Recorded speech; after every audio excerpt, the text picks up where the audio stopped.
counties right there are racial generation gap counties. In those counties, the adult voting age population are predominantly white, aging empty nesters, but the school age population is predominantly non-white. What kind of support for public education do you think you get there? That's the ain't got no dog in the K-12 education fight. My kids are out of school. I'm most concerned about crime and retirement amenities and the like.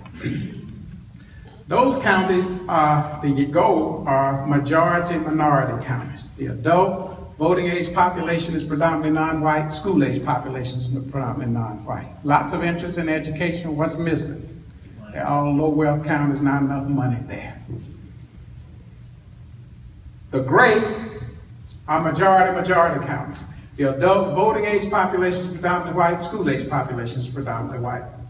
But about a fifth of the kids who go to school in those districts are kids of color.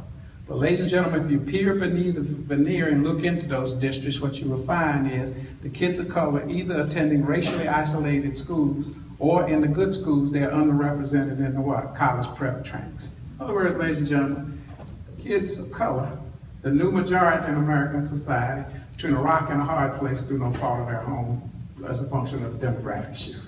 That's whammy number one. And you can look at these, I put the numbers up across those categories. Whammy number two is at the neighborhood level, and this is segregation. Those neighborhoods right there are 60% or more white, okay? Those are 60% or more non-white. And the yellow ones are transitioning from white to non-white. We call that hyper-segregation, separate and unequal, and probably worse than before Brown versus the Board of Education. Okay? Whammy number two. Those are the numbers, you can look at there.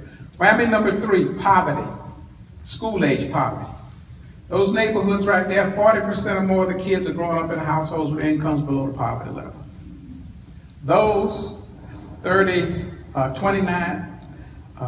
26 to 39% of the kids are growing up in households below the poverty level. We call that concentrated poverty. And the yellow, poverty rates less than 25, we call that concentrated in affluence. Okay?